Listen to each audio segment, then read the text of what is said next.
Welcome to Skills for Life, a podcast about high-demand jobs that are shaping future opportunities. This show is brought to you by the North Shore Schools Foundation. I'm Kira Dorrian, your host and a North Shore mom. Let's get started. This podcast is proudly brought to you by the Blair Musk Group and Coldwell Banker Bain Real Estate, serving clients on the East Side for over 20 years. Reach out to Blair today or visit him at blairmuskgroup.com. Today on the show, I have Shelley Kloba. She is state representative from the 1st District here in Washington, and I'm excited to speak with her because we're going to talk about data privacy and technology and agriculture and how those things link together. So, Shelley, welcome to the show. Oh, it's my pleasure to be here, Kira. Thank you. Do you want to start by just telling us a little bit about how you got to be working in these fields? And I assume you're working on laws specifically within these fields, but how'd you get here?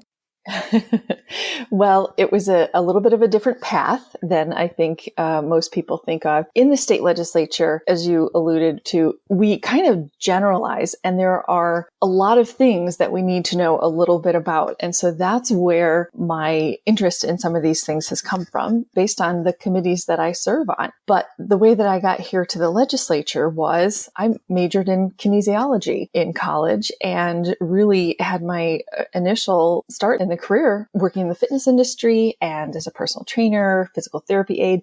Eventually I went to massage school and I had a more than 20-year career in massage. Well, that doesn't seem like a typical pathway to the legislature. No, it certainly doesn't. But parallel to all of that, I became a mom and got very interested in making the world a better place for my child and other children, and joined PTA, which led to a variety of other nonprofits that I worked in, and volunteering to be on our park board in Kirkland, which then led me to think, well, I could run for this position as a city council member, which I did. I was appointed, and then I ran for election. And then when there was an opening in the legislature, I thought, I have been representing people. I've been caring for people all of this time, and being a legislator also fits in that. So it was just kind of taking it to another level. So I'm very happy to do it. And I chair the Commerce and Gaming Committee, as well as serving on our Rural Development, Ag, and Natural Resource Committee and our Capital Budget Committee. Wow.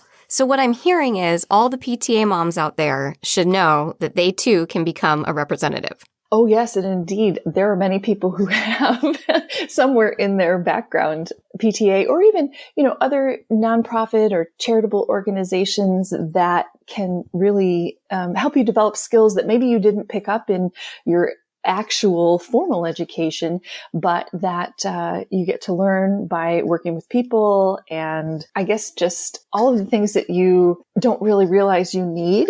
I think serving in some of those capacities really helps you fill that in at the, what they call the school of hard knocks, where you just get out there and you try it and you learn by doing.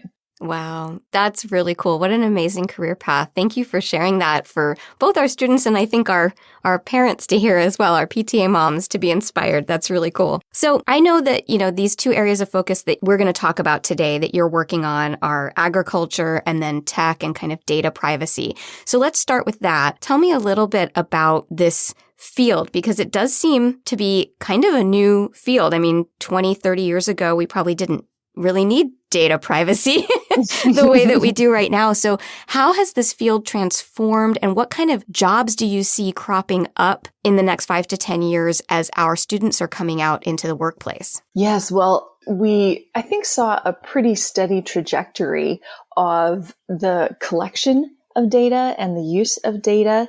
And it really exploded, I think, during the pandemic, when so much of our lives went online, whether that was, we were using our computers at home to access the marketplace, access medicine and healthcare. We use it to access our jobs. And I think your students are going to be very familiar with the ways that they use the computer to access their education. So with all of those realms of our lives, it's important to know that every single time we are on our computers and connected to the internet, there is a ton of data that is being just collected about everything we do, every website we visit, how long we stay, what we look at, which website did we come to the website from, etc. All kinds of metrics like that. And even things like our keystrokes and any of the things that we input into the computer. So there's, I think, a great demand, and it has been changing over time. And so, like I mentioned, privacy, or you mentioned, data privacy is really important, because with this just vast amount of data, it's important that we figure out how to make sure that people can have some say in who gets their data. And so I think in terms of careers in data security, that is a booming career. I know, in fact, my husband works in data security, and they have a very difficult time finding enough people to work in that field. And so that's much more of a office type job.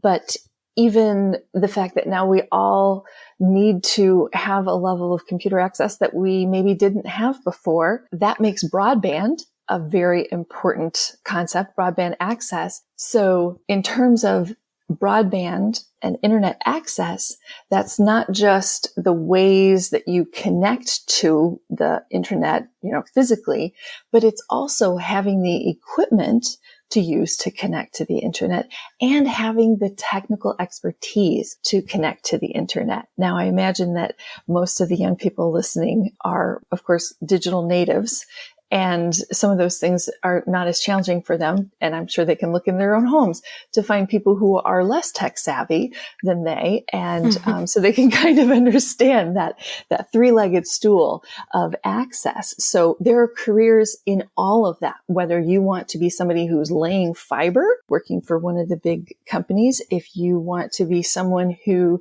teaches people how to embrace technology and use it to make their lives better and easier. Or if you want to be somebody who manages the systems, there's opportunity there for everyone. Even things like the handling and storage of data, working at data centers. We have some tax incentives now in the state that I think will cause us to build some more data centers. And certainly being a technician who can work in that field would be a very helpful, and certainly we'll have demand for that.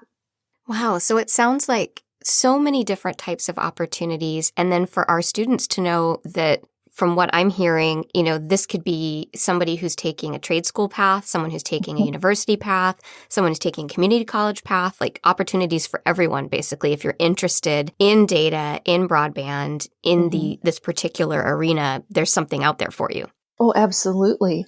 And, and that's technology mostly as I'm thinking about data, but even in terms of other technology, as many of our listeners are going to know, the environment is a big concern for a lot of people. And so the renewables, renewable energy is a big field, and there's a number of ways to get involved in that. Battery technology is going to be the key to the success of renewables like solar and wind, and being able to store that energy when the production of it is at peak, but our use of it maybe isn't. It's very important to match the load, which is how much energy people are using, with the amount that is being produced. So anyway, battery technology is going to be huge there. Robotics is just amazing field where, whether it's you're the robotic tech who is fixing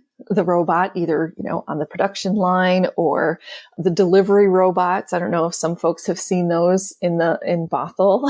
Yeah, I drive by them every week, and my kids point and are like, "Oh my gosh, the little robots." Right. And so they'll see there are people, techs, who are working with those, but in the developing those kinds of machines for the variety of different uses that we're using robotics for is very lucrative area. I think that's only going to explode. And whether you think about it as a little delivery vehicle, like the little blue ones that we've seen in our neighborhoods, or it's bigger delivery vehicles that go on streets, which are in development, and also autonomous vehicles. That's a big area that I have become interested in. And that started with a previous committee I was on, the Innovation, Tech, and Economic Development Committee. So I've done some work on creating the law for those small delivery robots and how they're meant to behave and interact with traffic and pedestrians.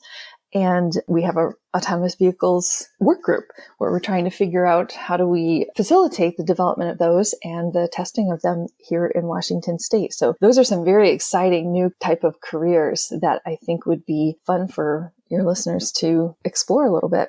Yeah. Wow. That's a lot of opportunity. That's really, really exciting to hear. I want to make sure we talk about agriculture. So tell us, let's just hop over there without any rhyme or reason. Let's hop over to agriculture and tell me a little bit about this industry and how it's transforming and what the job opportunities are going to look like there. Well, I will tell you that one of the threads that connects them and is where I'm interested in is what they're calling automated agriculture or precision agriculture. So this is a way that farmers can be as specific as possible with when they plant and where they plant.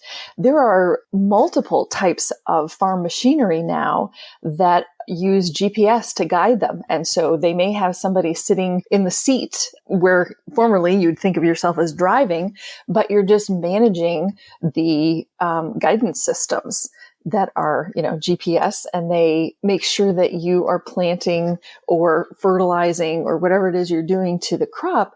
You're doing that in the most efficient way possible. So in terms of equipment design, that's an important piece. Technicians to repair this high-tech equipment that is far more complex than tractors and combines and irrigation systems used to be. Now that they have, some smart technology with them, learning how to repair those things is going to be really important. In addition to precision agriculture, I think something that, again, was highlighted or brought to our attention during COVID was the notion that supply chain is really important. And it's one thing to grow crops, but you have to get them to market. You have to get them to the consumers. And when some of the markets shut down, they had to find new customers in different ways. And so I think that looking at different farm to table pathways, developing new markets, developing new ways to connect the farmer to the consumer with fewer middlemen is something that I know the public is very interested in. There's really a renaissance of learning where your food comes from and having a relationship with the folks who grew it. We see that in our farmers markets and in some of our smaller produce markets that we have here in our community. Another field or another maybe area in the field of agriculture and related to tech is remote sensing. There are analysts who take a look at GIS mapping, which is a technology, and satellite imagery and aerial photos, thermal scans. All of these sources of data come together and they analyze them to understand, is there a pest infestation? What is the temperature of the soils? What's going to be the best time to plant, etc. There's tons of information that can be processed and analyzed so that we can make sure that farming is as efficient as possible and that the amount of inputs into the crops is minimal so that the farmers can, make a living doing that work. And even just classic farming, as we think of farming, is an interesting place. I don't know if it would be a surprise to people to know this, but the average age of the farmer in the United States is 57 years old. These folks are going to be sort of aging out of this profession. It's a hard profession. There's a lot of physical, manual labor to it. There is, though, a lot of independence and creative thought and being outdoors that are certainly very appealing to that profession. And I think it's very satisfying to plant things and watch them grow and then feed people. So there are some newer programs to help young people get involved in farming, maybe who didn't come to farming because of, their parents having a farm. Folks who are even city kids who are interested in farming, I think would be something to really think about if you're a person who likes working with your hands and doing things that are very concrete rather than abstract. I think we kind of have covered the whole spectrum of concrete versus abstract. Well, this is amazing. I mean, so many phenomenal opportunities that you've just plunked in our students' laps today. That's incredible. So just before we wrap up, I'm curious if there's any quick takeaways for our students, things they can be doing right now if any of this appeals to them or something you would want students to know. Oh, absolutely. I think that you have to follow your passion, and it is okay if you don't know what your passion is just yet or what your lifetime work is going to be. Start with what you're interested in right now. Try to connect with people who are doing that work right now. I think a lot of adults are happy to share information and their experience about their particular career. And I think it's important to make sure that your education involves communication, writing skills, science, and just that you have a love of learning and maintain a sense of curiosity, because I think I may be the poster child for going into what I had a passion for, which was kinesiology, loved biology and the study of human movement. And that was what I went into. And I had a very satisfying career there. And then life happens and takes you down a path. And, you have to be open to other ideas that maybe you didn't think of when you were in high school.